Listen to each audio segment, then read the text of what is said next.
RTV NOF. Zomerradio. Zomerradio.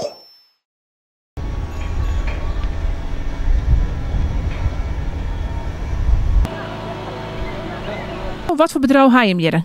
Een melkveehouderij en akkerbouwbedrijf. Hoe lang zit hij hier al? Oei, wij te jaren? Vanaf 2000. Ja, 2000, dus een 18 hier.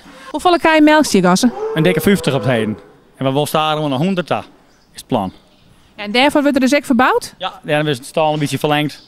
Zo we ruimte van 104, 110 kei. We verbouwen riappels, consumptieriappels. En die zieken we zelf en rooien we zelf en die verkeer we thuis. Wij zullen naar een inpakkerij van een voorwattels. Die keepje wij in kubskisten en die verpakken wij weer in 10 kilo netzakken.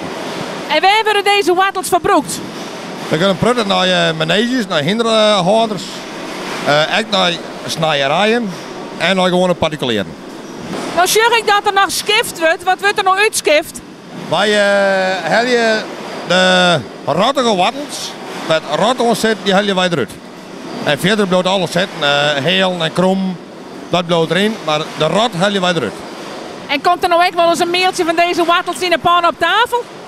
Jawel.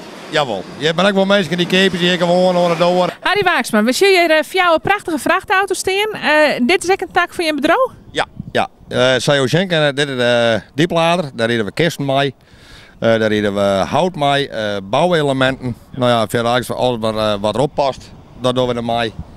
Daarnaast zie je staan de containercombinatie. Daar doen we hier in de buurt het boerenwerk, producten en mais. En ik wil van horen wat kakkels komen er ook wel eens op.